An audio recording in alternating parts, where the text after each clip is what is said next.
Scott Bremner JET Radio 1400 for your Thursday edition, or as we like to call it around here, your Friday Eve edition. Yes, hope springs eternal, gentle listeners. Thanks for being with us right here on JET Radio 1400 as we begin our second hour of broadcasting for your Thursday morning.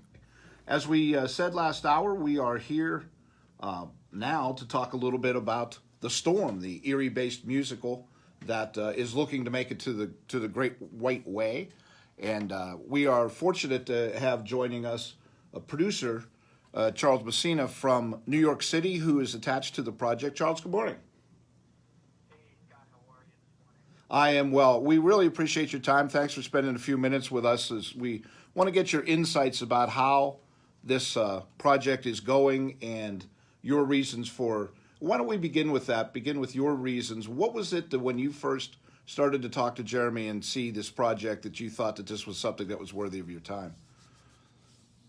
Yeah, well, I was introduced to Jeremy and to Corey a couple of years back through a mutual friend, an actor friend actually here in New York. We worked together, and he had introduced me to the guys. And for me, it's all about supporting personal storytelling. You know, this is such a personal story to the guys, especially to Jeremy, since this is about his grandmother and his grandfather. So I was just really impressed with the passion that these two guys brought. You know, and they brought it with them to New York with this hope and dream of making this thing happen. And I completely understand and appreciate that, because for me, it's all about telling personal stories that matter. You know, if it doesn't come from the heart, then, you know, what's the point? And so I was really impressed with that. And I love the story of you know, Marge and Shorty.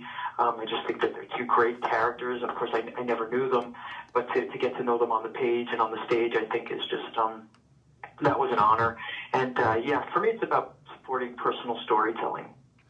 What a great advantage it was for Jeremy as a composer to have his grandfather's music in his back pocket and be able to pull those pieces. And of course, this is a piece that spans, I don't know, maybe the business end of 80 years.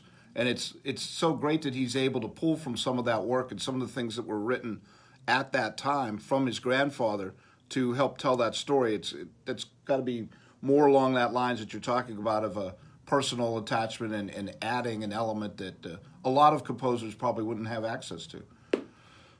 Well, yeah, there's no question. I mean, so many stories have original music, but how many of them have original music that your grandfather wrote or partially wrote? Yeah, for him to have that, you know, it's such a driving force for him creatively.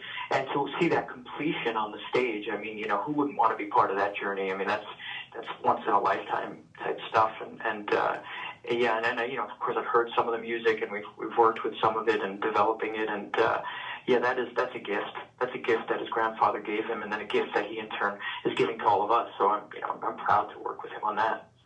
Could you talk for a moment a little bit about the Dion project, about the Wanderer, because Jeremy was very impressed with, you know, what you did with that, and the fact that this might then, that road that was taken for that project might then become a template for how The Storm can make its way through the slings and arrows of making it, you know, onto Broadway. Well, yeah, sure. I mean, you know, and working on The Wanderer now, which we're developing for Broadway, you know, you learn the process. I mean, every business, you know, it has its paces, has its process, and, you know, Broadway's no different than that. So, you know, as I've been going through that process and went through it off-Broadway with a room of my own, and now going through it with The Wanderer, you sort of learn what the steps are, you know, creatively what the steps are. I mean, you've got to hear the play. You've got to do multiple readings. You've got to do a workshop. You've got to bring it out on the road to work out the kinks.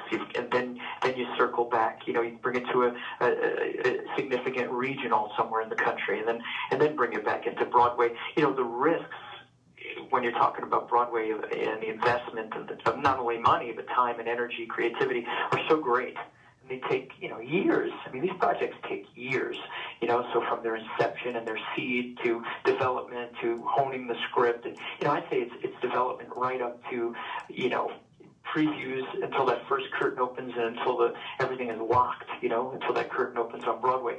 So in going through the paces with The Wanderer, you know, Jeremy and I keep talking, and Corey, and we keep talking about, you know, this is the process, this is the pace. We sort of pull it's pulled back the curtain for the storm on what you have to do. It's not all so big and scary and mysterious. There are steps. These are the steps, and let's just follow them. And, they're a little different for every show, but essentially they're the same. You have to develop the material. You have to present it to an audience. You have to bring in your investors. You have to bring in your theater owners, your regional theaters. And I think we've set it up nicely so that the storm knows, that the guys know, and we know what the process is now. So I'm glad that they have that. I'm glad that they have the Wanderer to sort of look at it as a model for the storm. I think it's very helpful. What does it mean? Recently it was released that Sharna Burgess of Dancing with the Stars is attached to the project and that she has agreed to join the cast. What does it mean to have some people that have some attention-getting ability, that has some name recognition a little bit nationally, to the theater owners or the investors or whatever, to say, hey, we're starting to draw a producer like Mr. Messina who has some experience. We're starting to draw a dancer and an actress like a Sharna Burgess who has a national name already, in terms of just helping to build that kind of comfort level with the theater owners and the investors that this is a piece that has some good people behind it and has a good chance of success.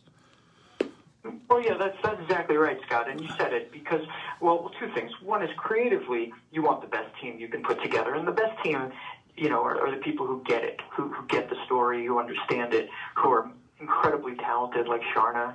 She's an amazing dancer. She's acting now. She brings, national recognition, because obviously she's on Dancing with the Stars. That's a good get in terms of having somebody with that level of recognition, that profile. So that's obviously really helpful. You want that. Brings attention, brings talent and attention. But of course, everything mitigates the risk. Everyone who gets involved in a show that will be this size, this would be a large Broadway production, musical production. You're always trying to say, well, what reduces risk? What gives you the greatest chance for success? And of course, that is great script, because it's got to be on the page. We all know that, right? Or it's not on the stage.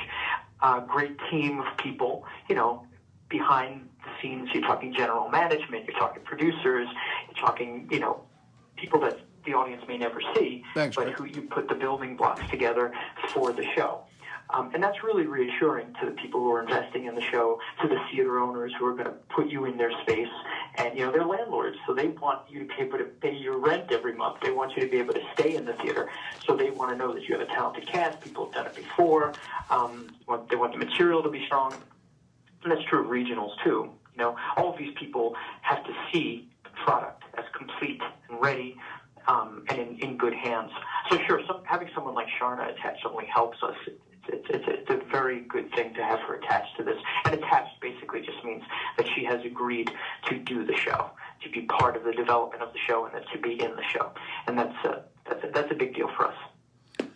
Talk to me a little bit for a moment, if you would, about what having Erie as a character means. You're talking largely, of course, to an Erie audience. So let me ask you, what were your thoughts about, instead of having this set in Chicago or Los Angeles or New York, that this is a production that has a Erie-based theme to it? How does that change the flavor of that storytelling that you were talking about? I think it's about specificity. I think that, for myself, I do a lot of New York-based shows, because I grew up here. I grew up in Greenwich Village.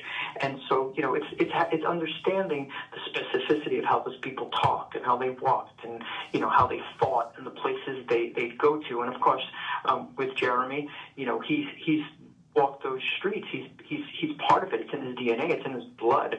So I really love the idea that this took place.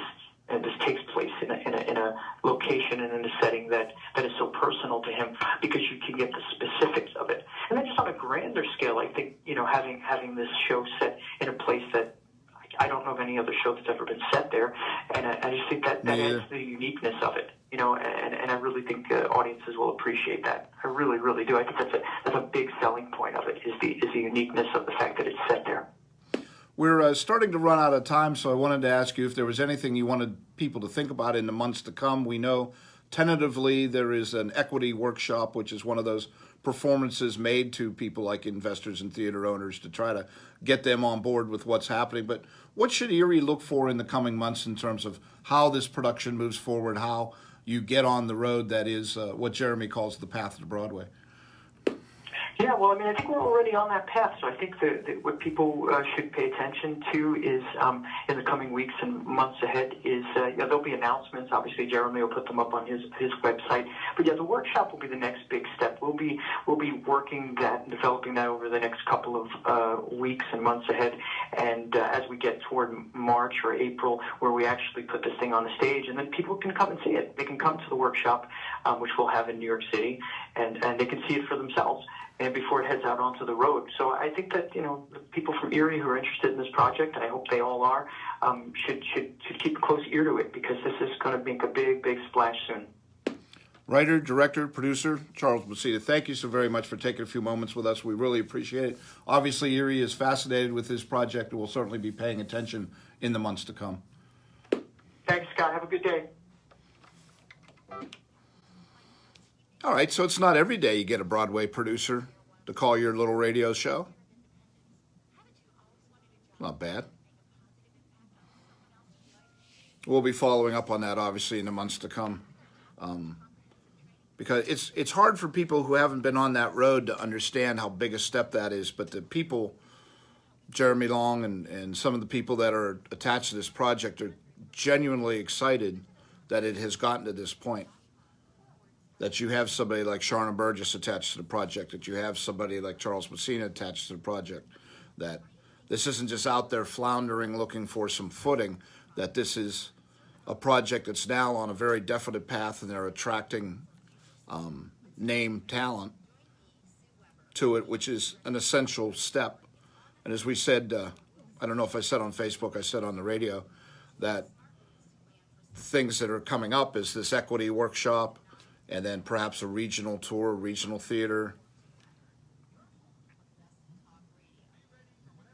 And then inevitably to convince, I mean, there are already investors that are being talked to that are on board, but this is millions of dollars to bring a production like this to Broadway. So it's a big deal. I mean, people are investing quite a bit and hoping for a return, of course, on that investment. So they have to feel comfortable that it has a pretty good chance of success. And so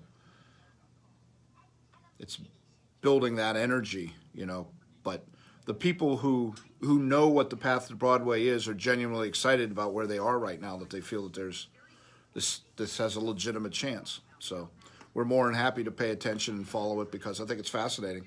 Because as Charles said, how many Broadway plays are based in Erie? Has it ever happened? So this might be a first of its kind of endeavor for Erie. And what kind of name recognition does it mean to this community to have a Broadway play set in Erie, Pennsylvania? So it's just cool. So it's fun to follow. So we appreciate him being able to come on and talk for a few minutes about that. From the Big Apple, Scott Bremner JET Radio 1400, back with you, following our interview with Charles Messina, who's a Broadway producer, who's attached to the Storm, the project of an Erie-based musical looking to make it to the Great White Way.